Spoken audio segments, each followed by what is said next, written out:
I'm Jennifer, the Inquiring Quilter, and welcome to another episode of Intelligent Quilting, where you learn the reasons why I choose to do things a particular way, and why you might choose to do them the same way.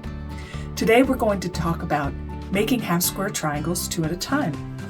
So from 2 squares of fabric, you will get 2 matching half square triangles.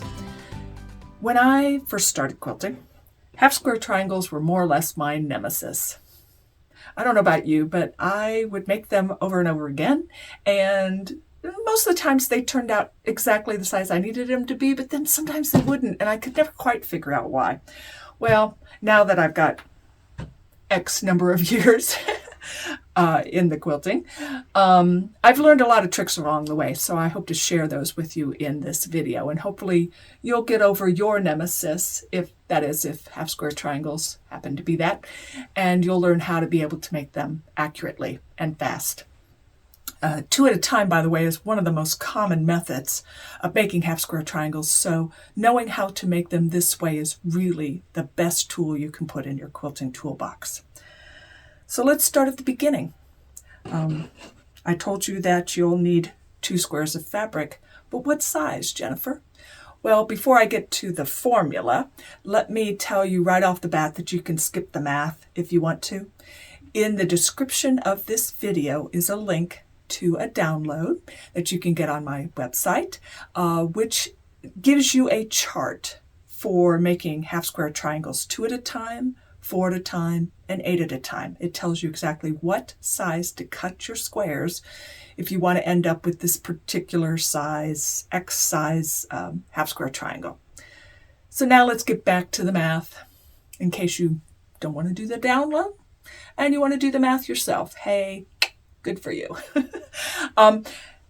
You take the finished size of the half square triangle that you're desiring, and you add an inch. That's it. So for 2 at a time half square triangles, the math is pretty easy.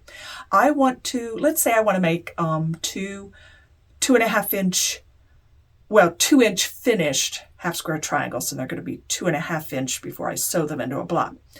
So I want them to be 2 inch finished, so I add an inch, and I cut my squares 3 inches. Now that I have my squares, let me show you how to mark them.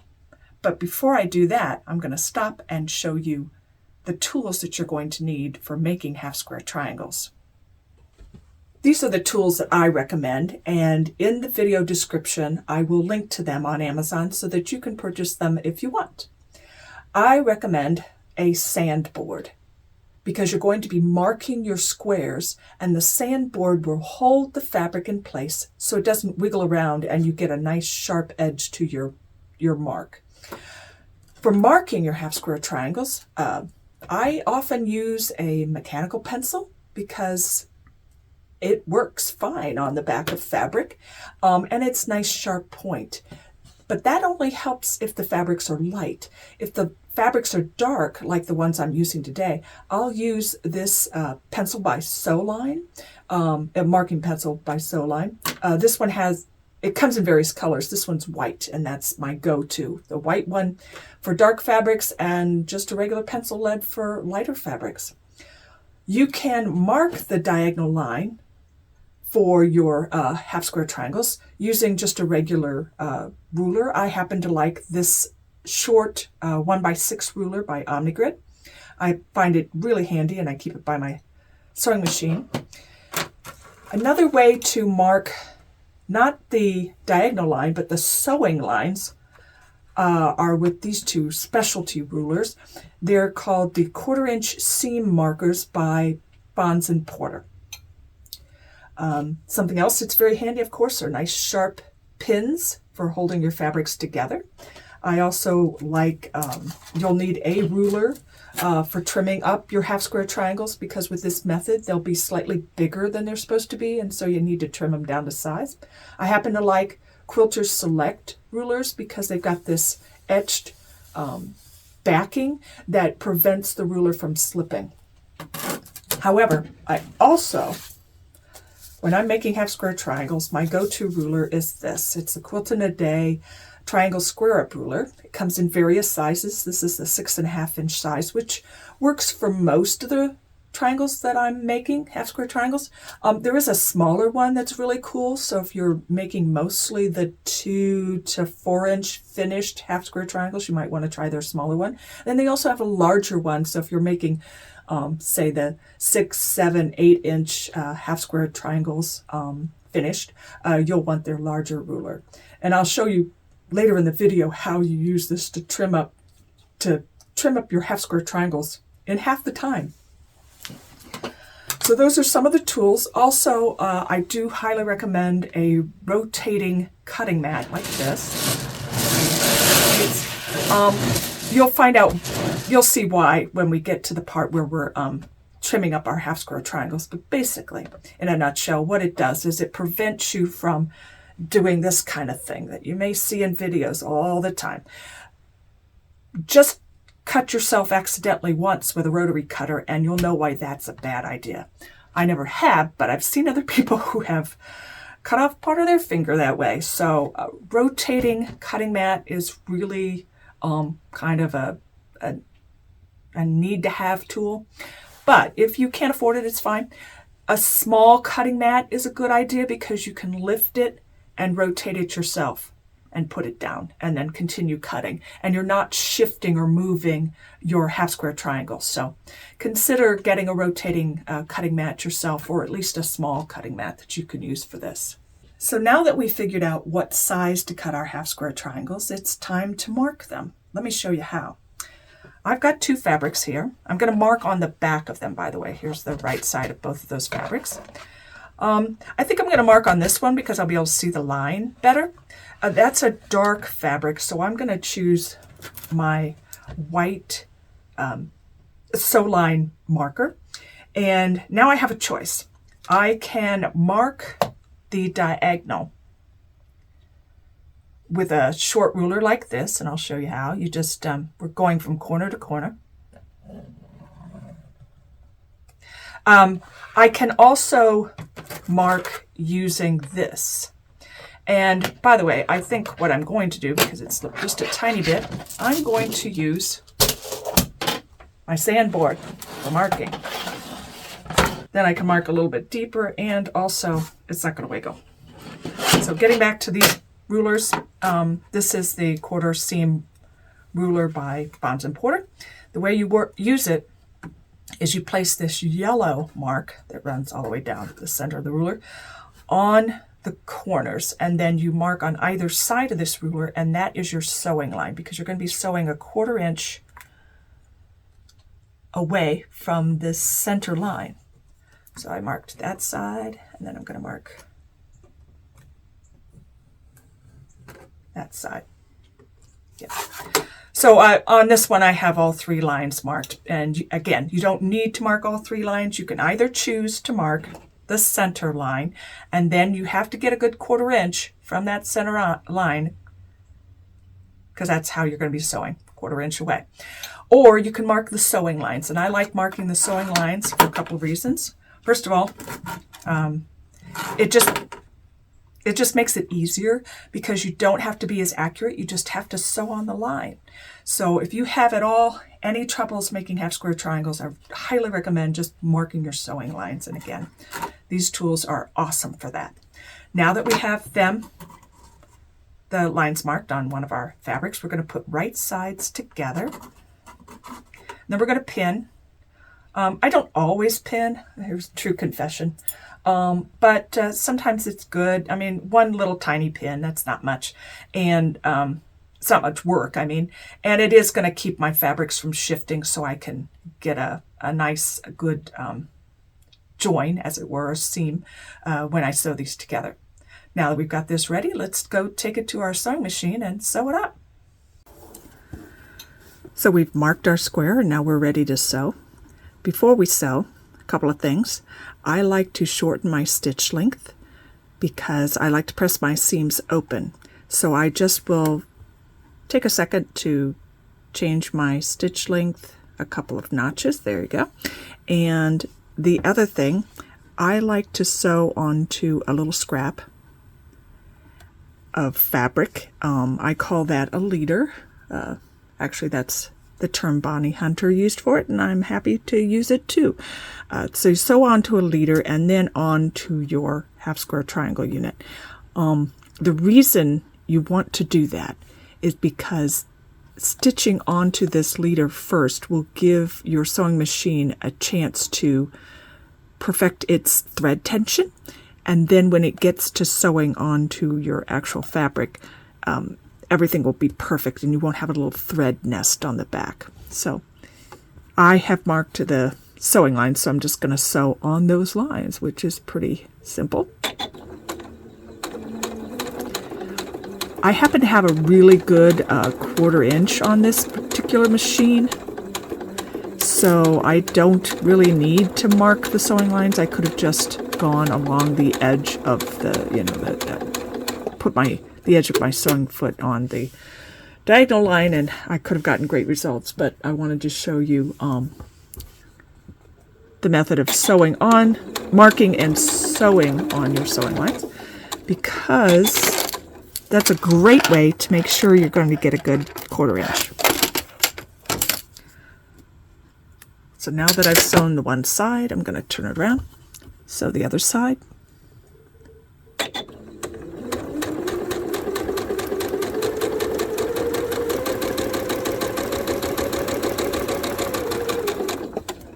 And sew onto an ender here.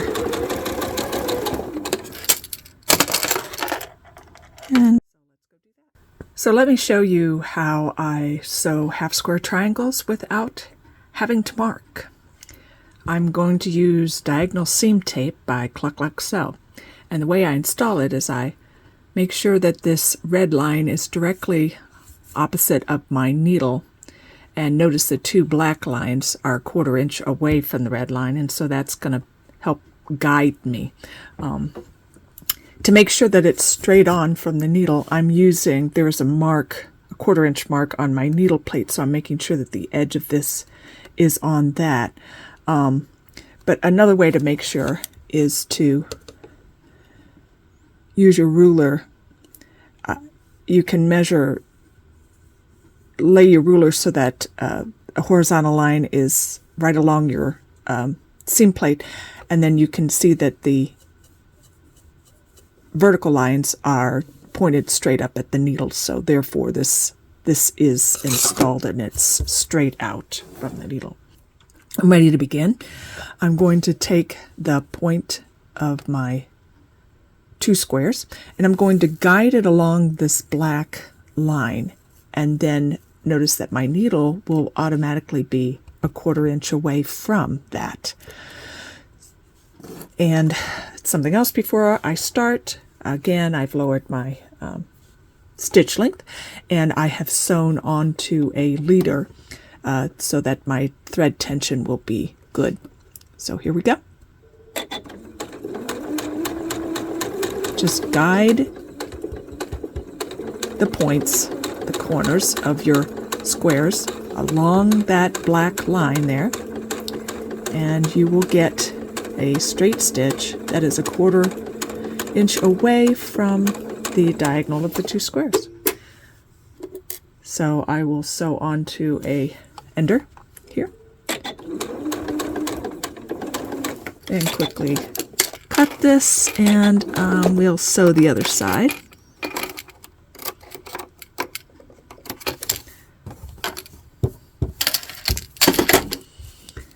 And I'm going to place the point of my 2 squares right along there.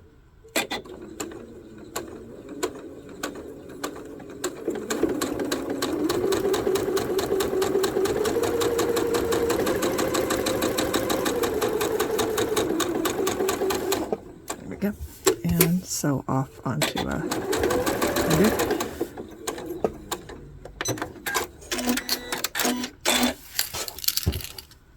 And you get your 2 seams without having to mark. Let me show you another way that you can do that, and that is with my laser.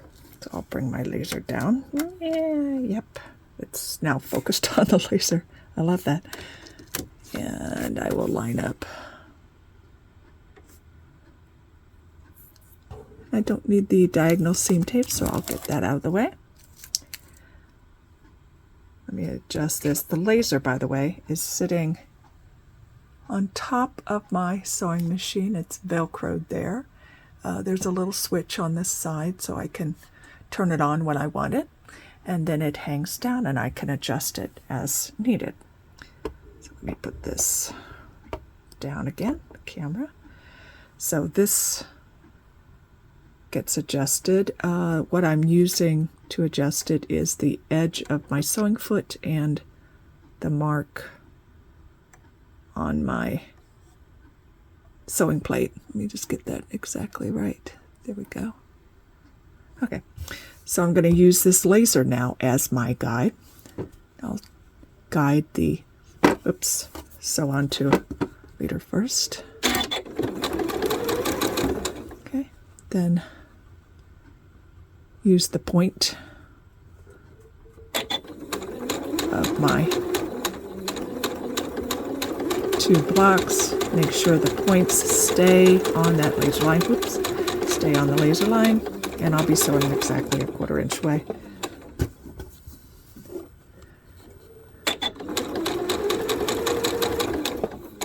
So onto an ender, and I will clip and get there.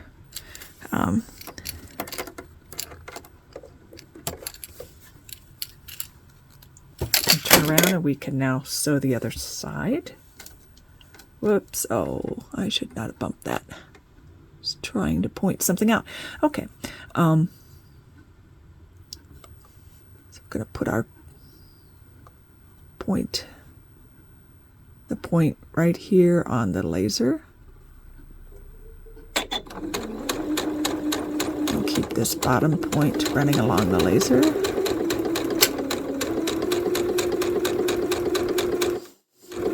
And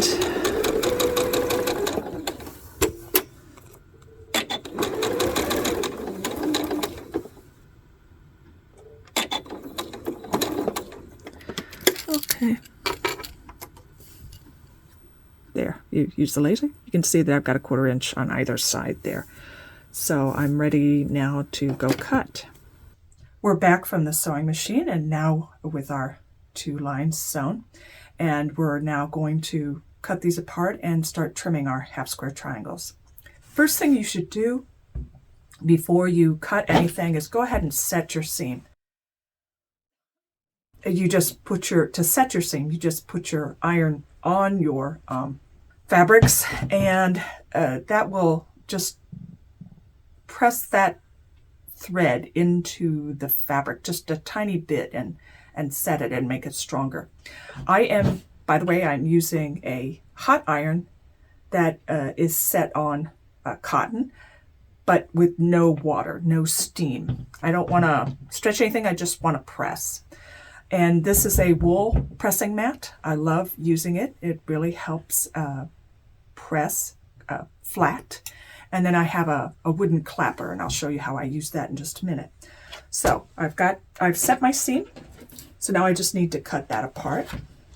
I'm going to cut from corner to corner, just using an ordinary ruler. Now I've got 2 half square triangles, so that's the 2 at a time method. Let me show you how I press these. You can press them a couple of different ways. You probably have heard pressing to the dark, and that is a perfectly great method. A little tip, something I learned along the way, is to finger press first before you attack it with your iron, as it were. So I finger press, and then I'm going to just use the weight of the iron to press that seam down and to the side. As I'm pressing with this iron, by the way, you don't actually have to press down, the heat from the wool mat is radiating up, so it's getting kind of baked on both sides. You then put the clapper on top, and that helps press it even more.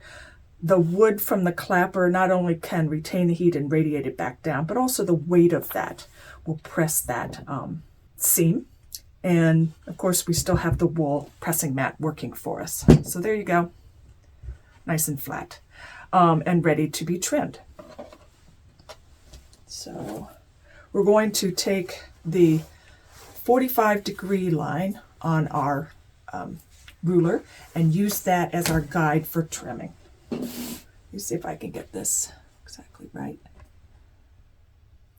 We're going to trim just a little bit off this first side, and then we're going to trim it 2 sides after we make the first 2 cuts.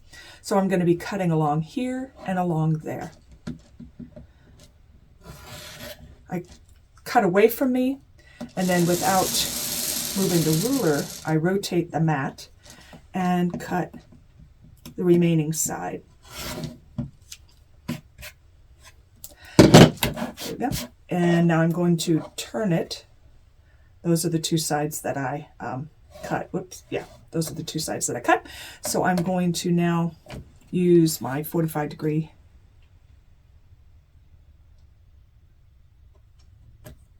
line on my ruler. I'm going to put the 2.5-inch mark on my freshly cut side and my other freshly cut side. I'm going to cut these remaining sides.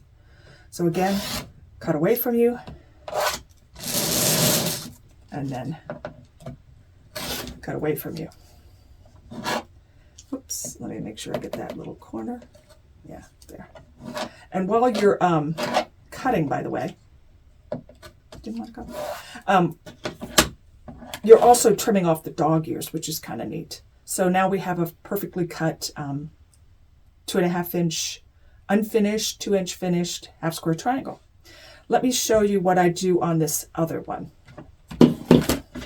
I'm going to show you a trick that will save you half the time for trimming your half square triangles. Isn't that clever? Half the time, half square triangle. Using this, the Quilt in a Day triangle square up ruler. Now the Quilt in a Day ruler, the triangle square up ruler, has 2 sets of lines. The lines you want to use most likely are going to be on this side with the 1/2-inch butts. The measurement that you're looking for is the unfinished measurement that you're trying to trim to. I'm going to be trimming to 2.5 inches, so that's the line I need to use on the ruler. Now what I do is I take the 2.5-inch line on the ruler and I put it on my seam line. And now I trim these 2 sides. And because this is unpressed, oops, there, just had a little trouble, just moved just a little bit there. I'm trimming 2 sides at once.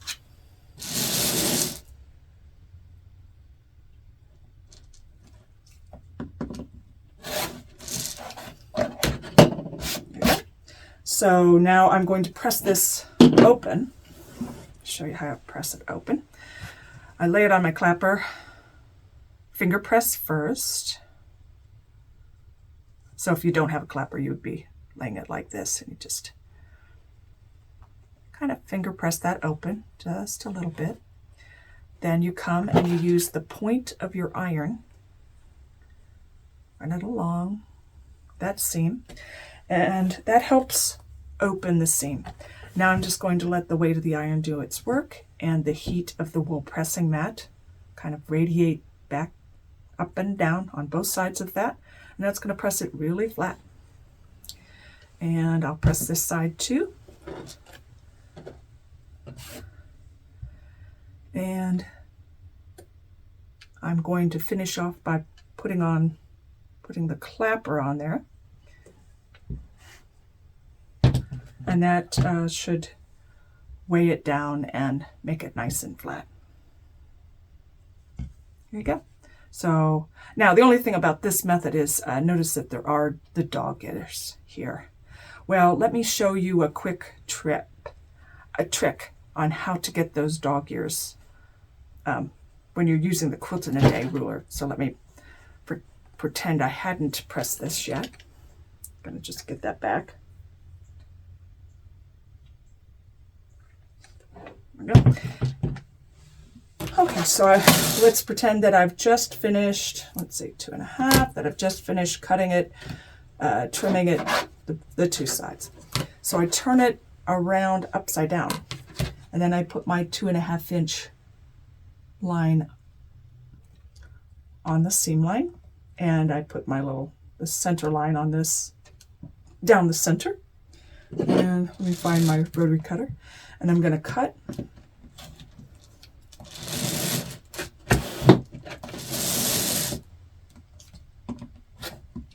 Cut those dog ears off. Now, when I come back over here and I press, I'm gonna press this way.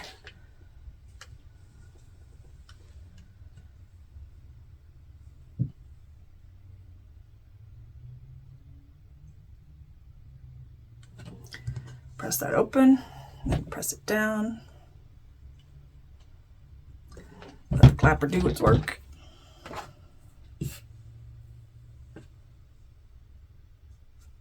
There you go.